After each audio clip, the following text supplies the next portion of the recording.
warahmatullahi wabarakatuh. Halo teman-teman, saya Murnita Prisya dengan NIM 0503232098. Nah, pada video pembelajaran manajemen risiko bank syariah kali ini, saya akan membahas mengenai risiko likuiditas. Nah, pada materi kali ini, saya akan membahasnya santai, tapi insya Allah mudah dimengerti. Dan saya akan membahas dari identifikasi sampai ke pengendaliannya. Oke, stay tune. Oke, pada pembahasan yang pertama, apa sih risiko likuiditas itu? Nah, jadi resiko pada likuiditas ini seperti bayangin, kamu tuh lagi butuh uang untuk sesuatu yang urgent. Tetapi pada saat itu dompet kamu kosong dan kemudian kamu pergilah ke ATM, tetapi sesampainya di ATM kamu melihat antriannya itu panjang sekali. Dan kamu di situ ketika melihat antriannya tuh kayak langsung kayak bad mood gitu. Seperti itu resiko likuiditas itu. Nah, adapun definisi pada resiko likuiditas ini adalah ketidakmampuan bank dalam memenuhi kewajiban yang jatuh tempo dari sumber pendanaan arus kas atau aset yang berkualitas tinggi tanpa mengganggu aktivitas dan kondisi keuangan pada bank itu sendiri. Jika hal tersebut terjadi, pasti akan berdampak jika tidak dikelola. Nah, dampaknya itu seperti bank nggak bisa bayar nasabah yang ingin menarik uang. Kemudian dampaknya itu bisa langsung mengacu pada reputasi bank yang hancur. Nah, otomatis nasabah akan kabur semua. Setelah itu bisa kena likuiditas dari OJK. Setelah itu memicu efek domino ke bank lain atau systemic risk. Nah, kenapa penting dikelola? Karena pada hal ini perlu dikelola agar menjaga kepercayaan nasabah dan para investor. Kemudian memastikan operasional bank berjalan dengan lancar. Kemudian regulasi OJK mewajibkan seperti pada PJOK nomor 42 tahun 2015. Selanjutnya, lindungi stabilitas sistem keuangan. Yang selanjutnya kita akan membahas jenis risiko likuiditas. Nah, sebelumnya kita harus kenali dulu nih musuhnya, baru bisa dilawan. Yang pertama, yang mana bank gagal dapetin dana baru, baik dari pinjaman, simpanan, dan lain sebagainya saat bank ini membutuhkan. Misalnya, nasabah nih menarik semua depositonya dan otomatis bank akan kekurangan cash dong.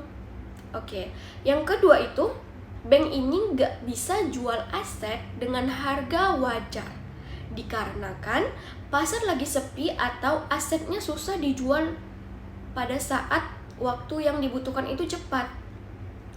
Misal nih, obligasi yang gak ada pembelinya. Selanjutnya, yang ketiga, resiko yang muncul ada kejadian yang tak terduga. Misalnya, krisis ekonomi, pandemi, atau rumor negatif yang bikin semua orang itu panik dan narik uangnya. Ya, bank run gitulah. Oke, selanjutnya identifikasi sumber resiko dan sinyal bahayanya. Nah, sumber resiko likuiditas kita lihat dari internalnya. Mismatch jatuh tempo, aset dan liabilitas, ketergantungan pada dana mahal, kredit macet tinggi atau NPL tinggi. Kemudian dari eksternalnya nih, krisis pasar, kenaikan suku bunga mendadak, sentimen negatif terhadap bank, dan penarikan besar-besaran. Selanjutnya off balance sheet, yang mana komitmen kredit yang belum ditarik, garansi bank, fasilitas likuiditas darurat. Nah, early warning signs-nya seperti LCR atau Liquidity Coverage Ratio menurun drastis, kemudian penarikan besar-besaran oleh deposan, kemudian biaya dana atau cost of fund naik sangat tajam, kemudian penurunan peringkat kredit atau credit downgrade, kemudian sulit dapat pendanaan di pasar antar bank, kemudian nasabah korporat pindah ke bank lainnya. Selanjutnya, sudah tentu berita negatif atau rumor yang viral di media sosial. Oke, selanjutnya pengukuran resiko likuiditas. Nah, pengukuran atau stake based atau juga ukuran nominal. Metode ini untuk mengukur posisi likuiditas dengan nampilin gap dan liabilitas berdasarkan kelompok waktu jatuh tempo atau time bucket. Nah, seperti yang tertera pada PPT tersebut. Nah, gap negatif di bulan pertama itu pertanda bahaya.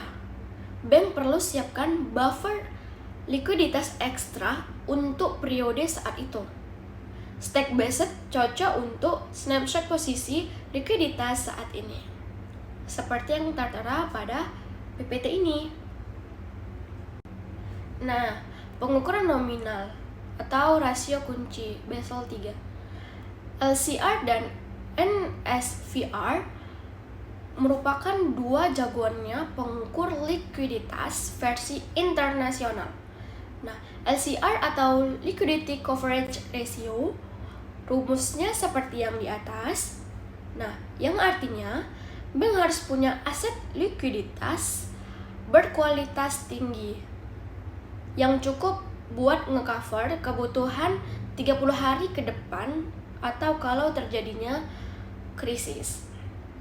Nah, kalau NSFR, Net Stable Funding Ratio, yang artinya available stable funding, yang pendanaan stabil yang dimiliki harus lebih dari recorded stable funding, kebutuhan perdanaan stabil. Jangka waktu NSFR ini mengukur ketahanan likuiditas jangka panjang, seperti rumusnya pada PPT ini. Oke, kemudian masuk ke pengukuran metode flow based. Beda sama stock based, ini fokus ke arus kas, bukan posisi statis. Flow based ini proyeksi arus kas masuk dan keluar secara dinamis, bukan cuma hari ini tapi ke depannya. Stock based foto statis posisi likuiditas pada satu titik waktu tertentu seperti cek saldo sekarang. Nah, pada flow based ini proyeksi dinamis arus kas masuk dan keluar ke depan seperti nabung dan prediksi pengeluaran sebulan. Kemudian komponen utama pada flow based adalah yang pertama cash inflow, yang mana pelunasan kredit nasabah, bunga yang diterima, pencairan investasi dan penerimaan dari pasar uang. Kemudian cash outflow, penarikan simpanan nasabah, pembayaran kewajiban jatuh tempo, penarikan komitmen dan biaya operasional. Kemudian skenario stress, yaitu proyeksi di kondisi normal, skenario krisis ringan dan skenario krisis berat atau parah. Nah, kemudian pada flow based contoh proyeksi dan stress test terdapat pada PPT. Nah, skenario stress test dalam flow based seperti skenario normal, proyeksi arus kas dalam kondisi bisnis seperti biasa atau patokan besar. Pada skenario mild stress, stimulasi penarikan dana 15% sampai ke 20% lebih tinggi dari biasanya, misal ada isu kecil gitu. Kemudian skenario severe stress, stimulasi bank run, penarikan masif, pasar macet, akses pendanaan baru tertutup. Oke, selanjutnya pemantauan resiko likuiditas. Monitor harus jalan terus, jangan sampai kecolongan nih. Pemantauan seperti kegiatan rutin mengecek indikator likuiditas biar bisa kedeteksi ancaman lebih awal gitu aja sebelum terjadi problem yang lebih besar. Think of it like a dashboard di mobil ya. Jangan nunggu mesinnya itu berasap baru cek indikator, jangan. Nah, seperti kata pepatah, lebih baik mencegah daripada mengobati. Oke, frekuensi pemantauannya seperti misalnya harian, itu dilihat dari posisi kas, PUAB, pasar uang antar bank, kemudian jika mingguan, LCR, cash flow proyeksi. Nah, kalau bulanan seperti NSVR, stress test, maturity profile, seperti itu. Dan insidental jika ada gejolak pasar atau berita-berita negatif atau kayak seperti humor-humor kayak biasa itu. Nah, kemudian indikator yang dipantau seperti LCR dan NSVR atau rasio regulasi. Kemudian ada posisi aset liquid seperti HQLA, kemudian konsentrasi pendanaan, kemudian gap, maturity aset dan liabilitas, kemudian biaya dana atau cost of fund. Oke, selanjutnya pengendalian resiko likuiditas ini pengendalian strategi dan kebijakan. Gimana sih caranya supaya resiko likuiditas bisa dikendaliin? Oke, tenang aja. Berikut ada beberapa cara-caranya. Yang pertama ada diversifikasi sumber dana. Kemudian ada pemeliharaan buffer likuiditas. So, pada materi ini, pada resiko likuiditas ini, kita tuh perlu mempelajari yang pertama, identifikasi. Kenali dulu nih jenisnya, funding, market, contingency, dan kemudian sumber. Sumbernya itu internal atau eksternal. Dan sinyal bahaya itu kita sedini mungkin untuk mengantisipasinya. Dan pengukuran.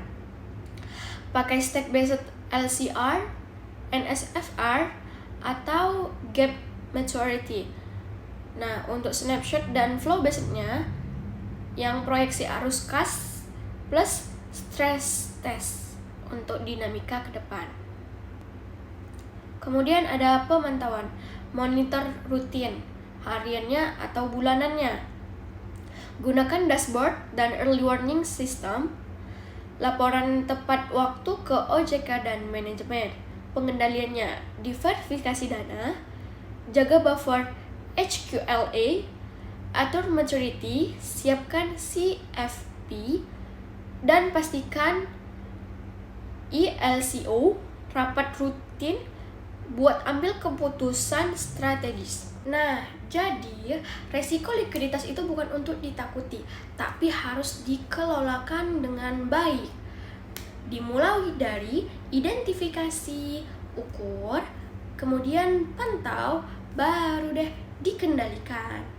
Nah, selanjutnya education, let's discuss. Saya Mordeta Frida, terima kasih telah menyaksikan video ini. Semoga bermanfaat. Unjur mangkola wala tanjur mangkola. Billahi taufiq wa hidayah. Wassalamualaikum warahmatullahi